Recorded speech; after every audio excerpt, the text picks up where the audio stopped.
I've spent 300 years fighting for the Order. I've killed thousands of orcs and defended dozens of rifts. And this is how it ends. Now, I've never met any orcs personally, but apparently they are disgusting, vile, repugnant, evil creatures, and they must die. If this game is anything to go by, then they are an infestation and need to be exterminated. They gotta go. Developed and published by Robot Entertainment, Orcs Must Die was released for Xbox Live Arcade and PC in October 2011. For this review, I played the PC version. It's a tower defense game that puts the player directly into the action. I haven't played many tower defense games, so I was looking to check one out, and that's when I found Orcs Must Die. I thought it looked pretty cool because of its action-oriented nature and colorful presentation. Now let's take a look at Orcs Must Die and see if slaughtering thousands of orcs actually makes for a good time. She was the most promising and most terrible of the Order, all rolled into one. Brilliant, beautiful, and deadly. There is a plot in Orcs Must Die, and it centers on a faction known as the Order. They are responsible for guarding rifts, which are magical openings between the human world and Dead World, and the Order has created fortresses in the Dead World to guard them. An opposing faction known as the Mob, which consists of orcs, ogres, and gnolls among other creatures, poses a threat to the human world, and after a surprise attack only one Order member remains, and he must defend the rifts at all costs. The plot never gets in the way of the gameplay and is primarily conveyed through a few cutscenes. You can ignore it if you want, because luckily the gameplay is enjoyable enough to keep you engaged. If you like these types of games, that is. The voice acting is solid and often comical. I like the orc dialogue because they often say silly shit.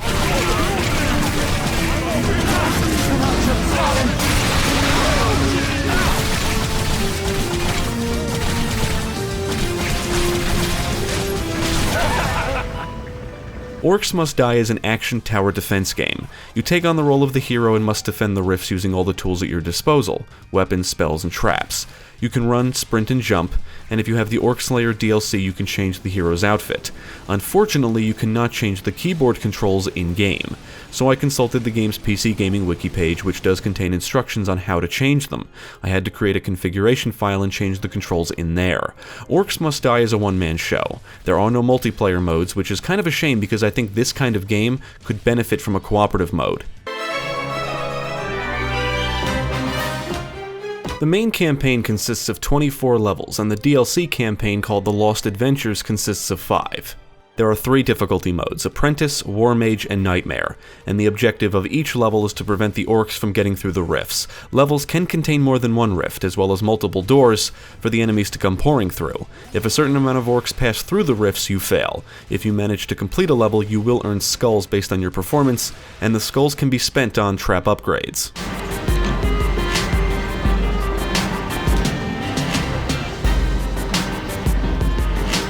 Enemies arrive in waves, and the hero is always equipped with a crossbow, but as you progress through the main campaign, you'll unlock new weapons and traps. You have a limited amount of inventory slots and can assign weapons and traps to the slots. You do have to unlock the Nightmare difficulty, and on the Apprentice and War Mage difficulties, the game gives you what I call breathers. By that I mean these difficulties give you time to look around before starting the first wave, which is helpful if it's your first time playing. As soon as you start a level, you'll want to open your spellbook and choose what you feel are the appropriate weapons and traps. You are given breathers after completing a certain number of waves. On Nightmare, once you close the spellbook, the first wave begins, you get no breathers, and tougher enemies will appear earlier. Another day, another fortress, another rift to defend. This always seem to break through. Breaking through! We should do something about that.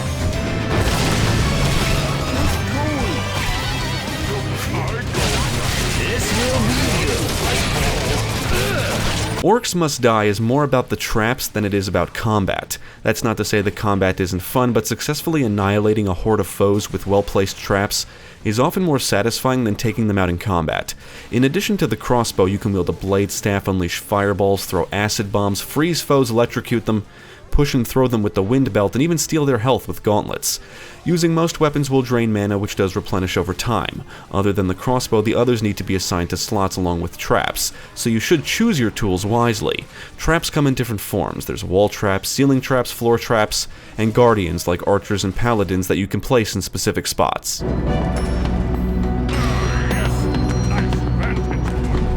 There is a decent variety of enemies, and they all behave differently. You'll kill orcs, kobolds, gnoll hunters, cyclops, hobgoblins, flying types, and the most dangerous enemies, ogres. They can tank damage and stun you. The enemies don't exhibit super intelligent behavior, but if they did, it would probably make the gameplay more frustrating than anything.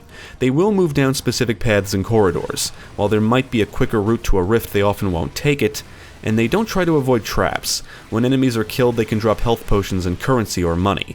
If they manage to go through a rift, you lose rift points. You also lose rift points if you die. It's often wise to keep your distance. Clean up on aisle 3.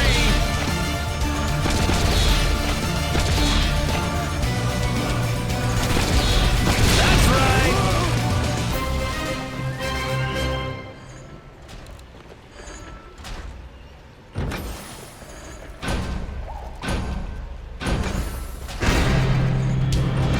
Orcs Must Die will require thinking, especially in the later levels. You'll probably fail some levels more than once until you know the enemy routes, what tools to use, when and where to place specific traps, and basically have the layouts memorized, and mastering these things is more important on the Nightmare difficulty. You will have to spend money to place traps, but you can also sell traps, and money is accumulated by killing enemies. You can achieve kill streaks and rack up combos, and well-placed traps can be the difference between success and failure. You'll get to burn, slice, chop, impale, and launch foes in an effort to keep them away from the rifts, and watching them get destroyed can be very satisfying. However, if you're not patient, Orcs Must Die can prove to be a very frustrating game. Many traps will need time to reset, and some enemies can survive certain traps. What traps you choose and placement are both extremely important.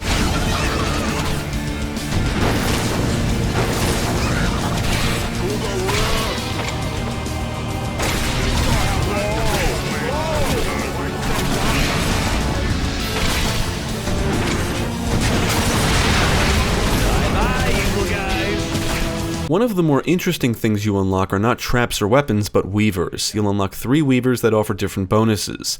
You can only select one for the match, and the bonuses do cost money, but can make a world of difference. Weaver bonuses can improve the efficiency of your traps, weapons, and even grant the hero additional capabilities.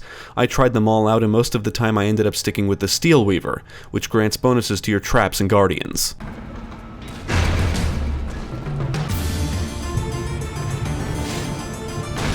Breaking through!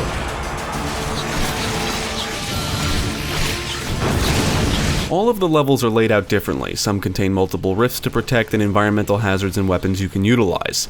Many levels feature teleporters to help you get around quickly. Most enemies come through doors, and flying enemies will often come from above or below. In my opinion, the best levels let you utilize choke points. Anytime you can funnel enemies down a choke point is a good time. I think some of the DLC levels are overly frustrating due to them giving you little money to start, while having you fend off enemies pouring through multiple doors. It's not that it's impossible to complete them and earn the max amount of skulls, but there's very little room for error. I thought the difficulty in the main campaign ramped up rather well. The DLC levels, specifically the last few, are much more difficult, and it wasn't until the 4th one tripled down that I started looking up walkthroughs. I was actually pretty happy with myself that I managed to get as far as I did without any help, because I'm usually not very good at games that require strategic thinking, but that level just got too frustrating for me. It can go fuck itself.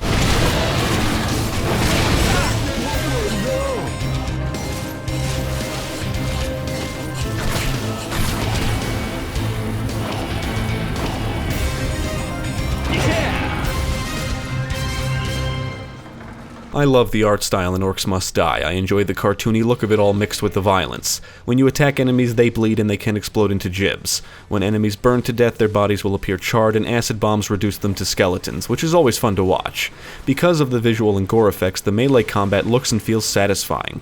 Overall, the presentation is bold and colorful, but all the levels kind of look and feel the same.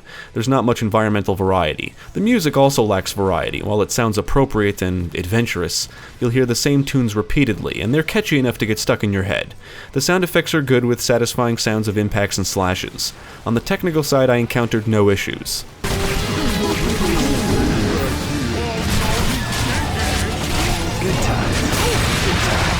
I enjoyed Orcs Must Die. I like the gameplay, presentation, and comical tone. I also like how it gets straight to the point. From the moment you start playing, you'll be slaughtering tons of orcs, and the story never gets in the way. I think the lack of any kind of cooperative mode is a big missed opportunity, but what's on offer is enjoyable, and it's got a good amount of replay value.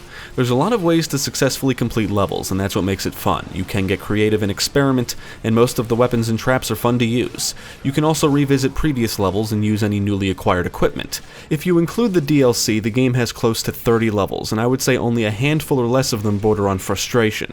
But that also depends on the difficulty. You can always turn it down if you're having a tough time.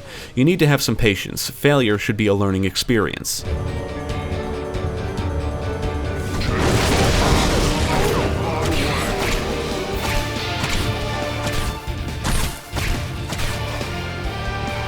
I would recommend Orcs Must Die to anyone that likes action games and/or tower defense games. It's fun, it's silly, and it's action-packed. There's a bit of strategy to it, so it's not just mindless killing. Thinking is required, and if you do things right, the payoff is satisfying and rewarding.